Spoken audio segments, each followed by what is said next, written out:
राधे राधे नमस्कार। मेरे YouTube channel श्रद्धा में आप सभी लोगों का हार्दिक स्वागत है।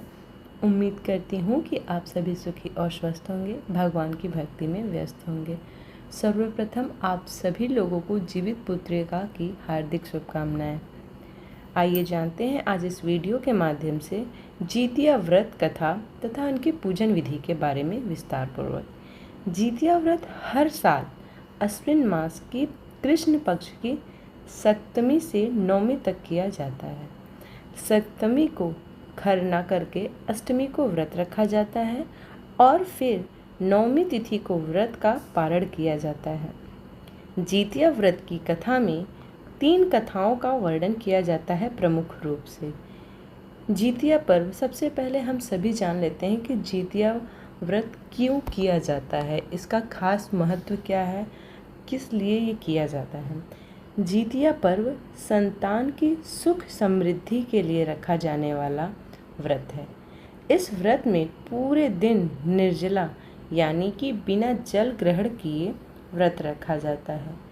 यह पर्व उत्तर प्रदेश, बिहार, झारखंड, पश्चिम बंगाल और नेपाल के मिथिला और थरुहट में अश्विन माह में कृष्ण पक्ष के 7वें से 9वें चंद्र दिवस तक तीनों दिन तक मनाया जाता है। इस बार यह व्रत 25 सितंबर को मनाया जा रहा है। आइए जानते हैं अब जीतिया व्रत की पूजन विधि के बारे में। जीतिया व्रत के पहले दिन महिलाएं सूर्योदय से पहले जागकर स्नान करके पूजा करती हैं और फिर एक बार भोजन ग्रहण करती हैं और उसके बाद पूरा दिन निर्जला व्रत रखती हैं। इसके बाद दूसरे दिन सुबह सवेरे स्नान के बाद महिलाएं पूजा पाठ करती हैं और फिर पूरा दिन निर्जला व्रत रखती हैं। व्रत के तीसरे दिन महिलाएं पारण करती हैं। सूर्य देव को अर्घ्य देने के बाद महिलाएं अन्न ग्रहण करती हैं। मुख्य रूप से पर्व के तीसरे दिन छोर भात, मरुआ की रोटी और नोनी का साग खाया जाता है। अष्टमी को प्रदोष काल में महिलाएं जिमुत वाहन की पूजा करती हैं। जिमुत वाहन की कुशा से निर्मित प्रतिमा को धूप, दीप, अक्षत, पुष्प, फल आदि अर्पित करके पूजा की जाती है। इसके साथ ही मिट्टी और गाय के गोबर से सियारिन और चील की प्रतिमा बनाई जाती है। प्रतिमा बन जाने के बाद उसके माथे पर लाल सिंदूर का टीका लगाया जाता है।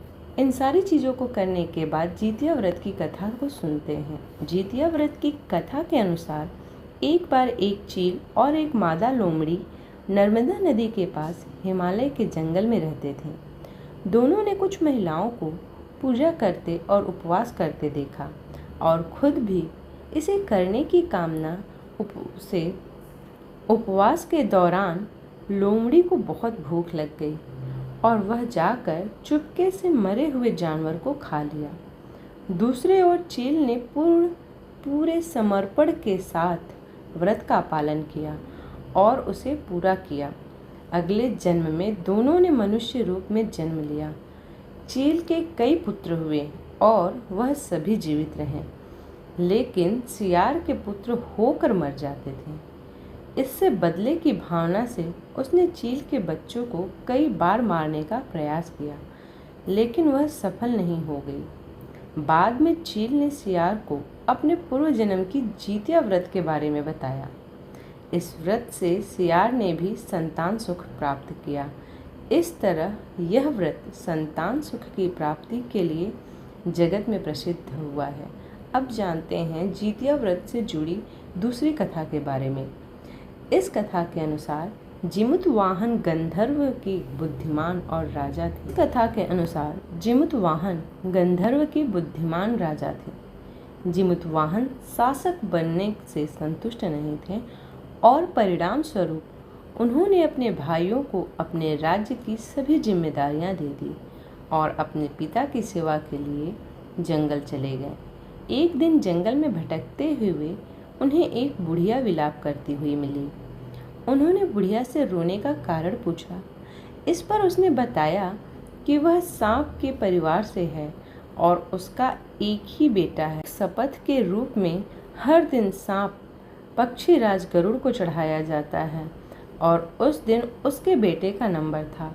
उसकी समस्या सुनने के बाद जीमूतवाहन ने उन्हें आश्वासन दिया कि वह उनके बेटे को जीवित वापस लेकर आएंगे। तब वह खुद गरुड़ का चारा बनने के विचार कर चट्टान पर लेट जाते हैं। तब गरुड़ आता है और अपनी उंगलियों से लाल कपड़े से ढके हुए जीमूतवाहन को पकड़कर चट्टान पर चढ़ जाता है। उसे हैरानी होती है कि जिसे उसने पकड़ा है वह कोई प्रतिक्रिया क्यों नहीं दे रहा है। तब वह जीमूतवाहन से उनके बारे में पूछता है।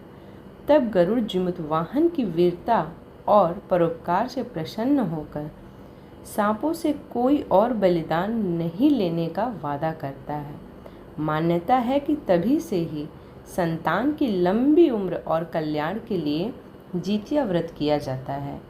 अब जानते हैं तीसरी व्रत कथा। यह व्रत की तीसरी कथा के बारे में जानते हैं। इसके अनुसार महाभारत युद्ध में पिता की मृत्यु के बाद अश्वत्थामा बहुत क्रोधित था। वह पिता की मृत्यु का बदला लेने के लिए पांडवों के शिविर गया और उसने 5 लोगों की हत्या कर दी।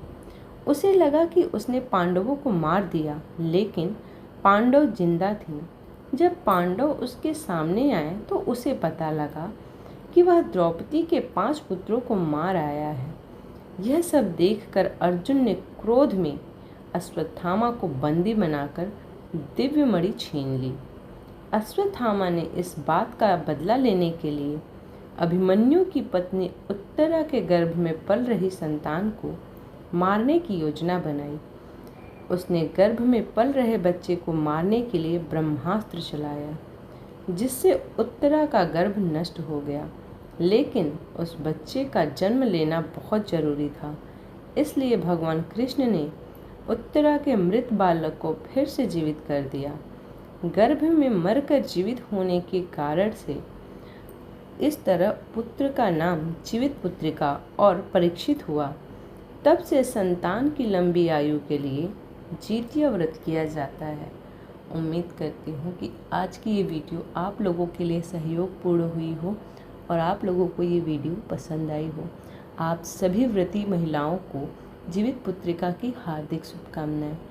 इसी प्रकार की भक्ति भाव पूजा पाठ से जुड़ी हुई वीडियोस को प्राप्त करने के लिए चैनल को ज़रूर सब्सक्राइब करें।